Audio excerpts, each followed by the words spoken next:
accessibility, human-centered development, the future of humanity, freedom of information, throwing away the Terminator narrative in AI.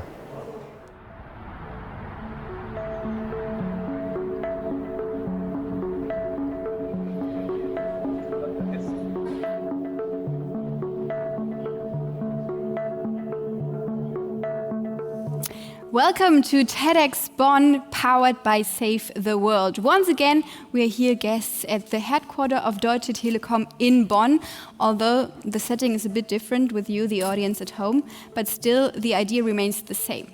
Together with international experts from science, technology, society and the arts, we will examine the opportunities of creating a better world through technological transformation. It's very exciting. It's the first time I've ever been in a TED talk, a TEDx talk, and a bit nervous, but a bit excited as well. Technology, innovation and design is the main core of TEDx, and we are in the center of innovation here. And as a leader of the design and customer experience team and organization, I know how important it is to know about what the future is about.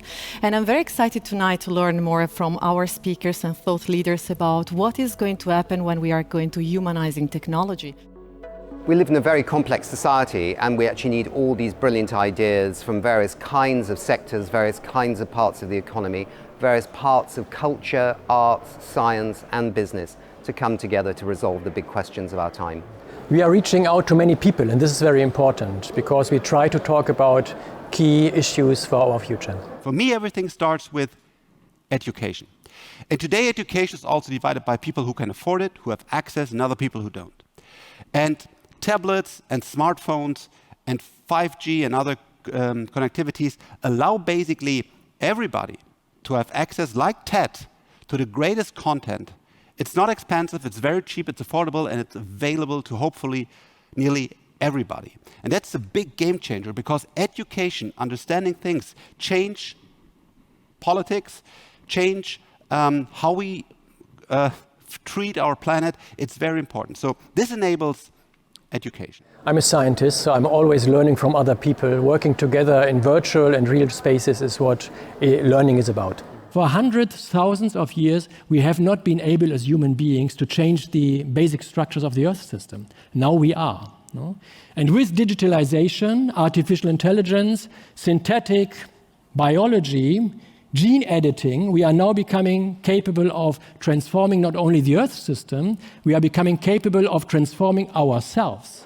Hey, it's 2020 and we are living in the digital age. So the artificial intelligence technologies are permanently surrounding us. Even though my talk's title rather boldly declares that I would be on a mission in search of the intelligent museum, I have to say that I've never seen myself as a museum person.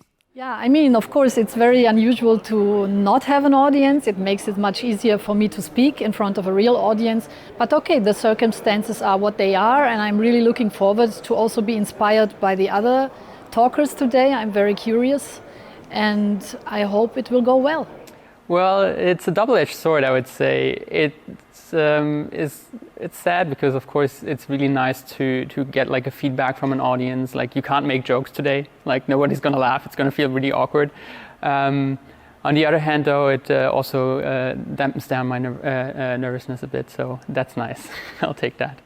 But while every step along the way, things became more explorable, less abstract, more spatial, and just overall easier to use for everybody, some things never changed.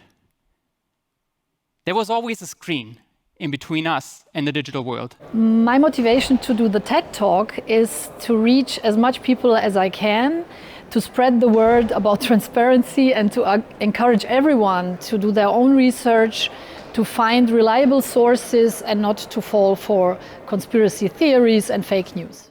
In whom do I place my trust? Do I place my trust to the WHO virologist? Or do I believe my brother who introduced me to a doctor who said that the coronavirus is just another harmless flu? How do I feel about there not being a live audience? Yeah, it's challenging, but there is a live audience. They don't just happen to be in the room, but I know there are people who are alive outside all over the world watching this TEDx. I think you're a very smart audience. I think you know what we need to fight climate change here and now, and we've got some really good things that are moving. We know we need more of these things, right? Renewable energy. Absolutely fantastic. They can help us win this race to zero, and in a sense they're already doing it. We need a lot more of these as well, solar panels. We all know this. And in fact, actually, the story of renewable energy is one of the great stories of the climate change story, because right now we are getting exponential growth in renewable energy in all parts of the world. We're going through a moment in time where the public is becoming perhaps even more aware of digitalization, perhaps in the more straightforward way of Zoom calls and using social media much more because people are at home because of the COVID-19 virus.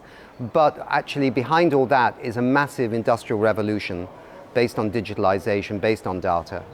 And we want to see how this can contribute to climate change or cause problems for climate change. Well, I think it just never works if you put something just as it is into a new medium. I agree. Like that can never work, and I think you have to adapt in interesting new ways. I know that there actually, like over the last weeks, there were regular shows of The Tempest in VR with live actors. Well, it's a great opportunity to bring so many people together that don't only look at one topic, but at multiple topics, because like this kind of interchange is what often comes too short in your everyday work, right? I think it's really, really important to create something like a digital, yes, responsibility, but a digital codex or or ethics, what's allowed and who will prove if it's really right or not, if it's fake news or not, and how kids use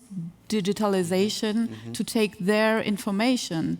I think with arts, the digitalization comes to a limit, because if you watch, like take your Rembrandt, you have to watch or you have to see the original. Yeah. And I think the mood in that you are in and the light where you are is just unique, and you have to have that physical experience. That cannot be replicated or broadcasted in a digital manner.